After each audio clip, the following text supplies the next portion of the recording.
সেই জন্য আমি শুনলাম গুনগুন নাকি তোমার সাথে খুব অসভ্যতামি করেছে, মানে তুমি নাকি খুব বিরক্ত হয়েছে ওর ওপর। আমি আসলে আপনাকে এই বিষয়ে কিছু বলতে চাইনি। না, তোমার বাড়ির লোক বলছেন, ব্যাপারটা তো একই হলো।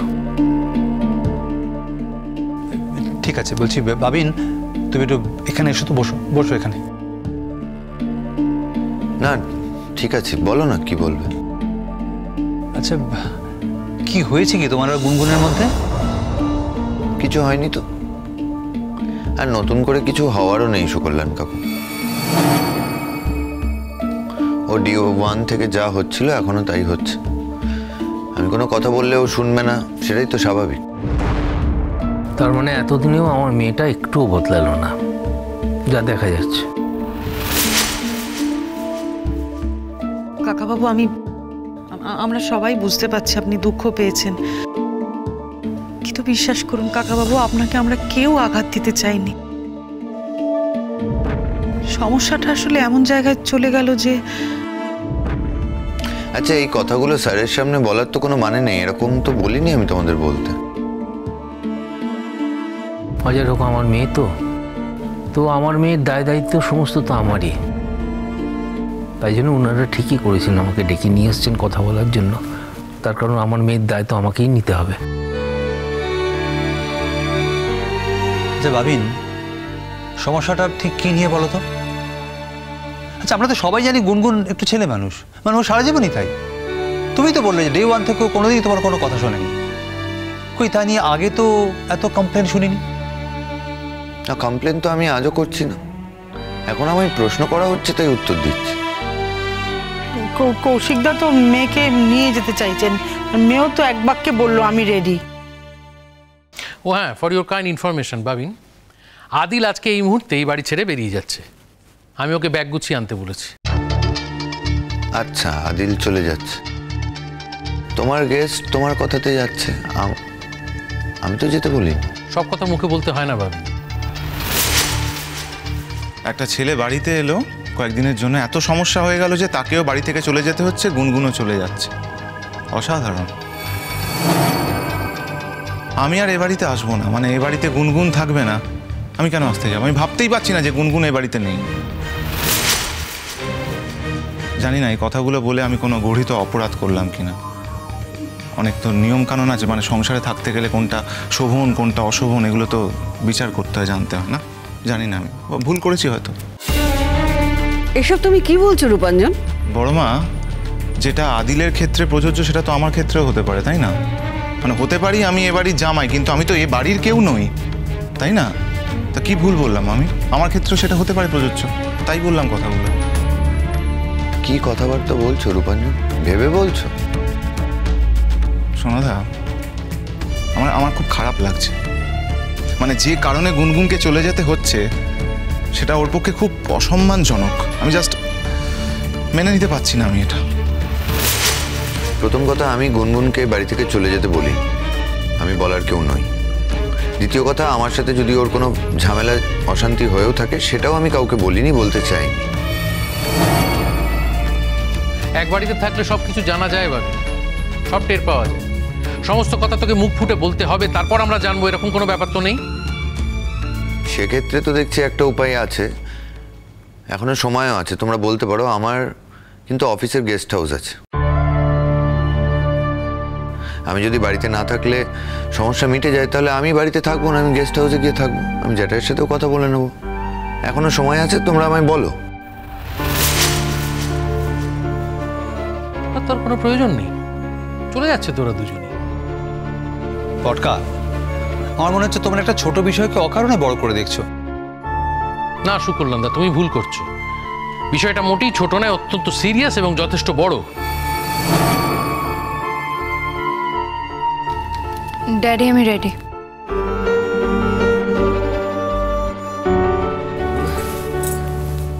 দেখো গুনগুন, তোমার ওপর রাগ করে আমি এ বাড়ি থেকে তোমাকে যেতে বলছি না। তুমি ও বাড়িতে গিয়ে মন দিয়ে লেখাপড়াটা করো। ইটস ওকে বড় মা, আমার কোনো আপত্তি নেই। আর আমি তো বললামই যে আমি ড্যাডির কাছে চলে যাচ্ছি। বৌদি তাহলে আসি। কাকাবাবু একটু চা। বেশি তোমার কি মনে হয় আর আজকে চা খাবার দিন? তোমরা আমার সাথে ভদ্রতা করছো, কিন্তু আমি ভদ্রতা করে চাটা খেতে পারবো না আজ। কৌশিকদা, আপনি আমাদের উপর রাগ করছেন? দেখুন, আমি কিন্তু আপনাকে দাদার মতোই ভাবি। আসলে আমরা সকলেই চাইছিলাম যে এই কটা দিন পরীক্ষার আগে যদি গুনগুন আপনার কাছে থেকে পড়াশোনা করতে পারে, সেটা তো ভালো হয়, তাই না? না না, তোমরা কি ভাবছো? আমি তো শুনলাম, ঠিক আছে, গুনগুন আমার কাছেই থাকবে, আমার কোনো অসুবিধে নেই। স্যার, এই প্রসঙ্গে বলে রাখি, আমি কিন্তু গুনগুনকে এই বাড়ি থেকে যেতে বলিনি। মানে আপনার ইচ্ছে হচ্ছে, আপনি ওকে নিয়ে যাচ্ছেন। না না, তুমি খুব ভদ্র ছেলে সৌজন্য, তুমি কেন নিয়ে যেতে বলবে? আমি নিয়ে যাচ্ছি। আর তাছাড়া তোমার বাড়ির লোক যখন বলেছেন তখন নিশ্চয়ই ভালোর জন্যই বলেছেন। আর গুনগুন তো বিয়ের পর আর আমার বাড়িতে গিয়ে থাকেনি, তাই আমি ওকে নিয়ে যাচ্ছি। হ্যাঁ গুনগুন মা, তাহলে চলো এগোই আমরা। একটু দাঁড়িয়ে যান কৌশিকদা, একটা কাজ আছে, একটু সময় দিন আমাকে। কি ব্যাপার বলো তো? ব্যাপার আছে কৌশিকদা, একটু অপেক্ষা করুন।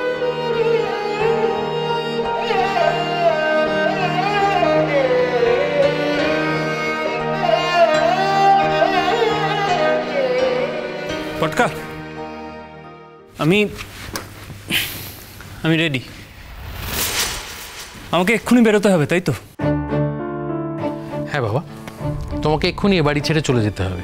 আমি নিজে তোমায় পৌঁছে দিয়ে আসবো, কিন্তু তার আগে এ বাড়ির সকলের কাছে তোমার আসল পরিচয়টা আমি দিয়ে যাব।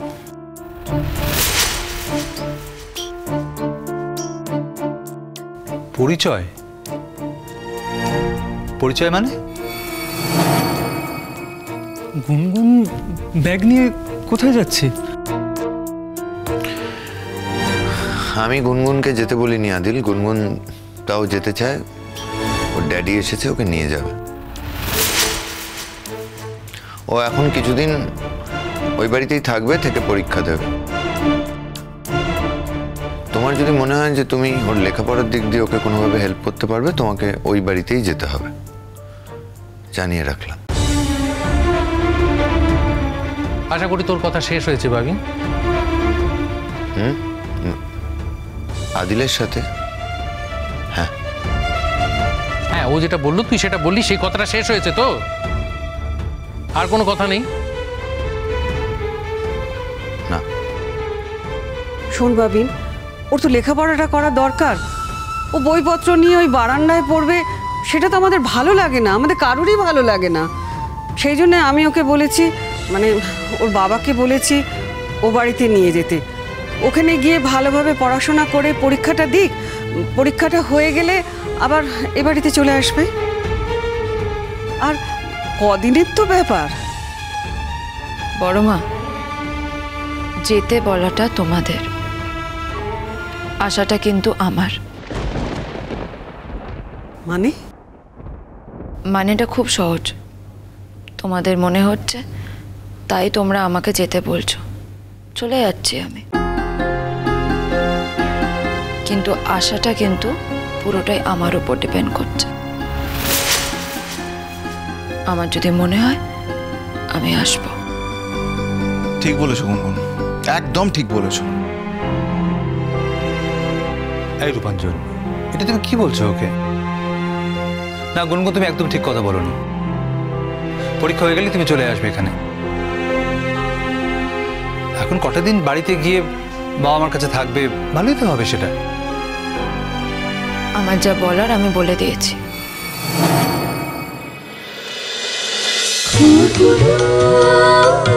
খুন খুন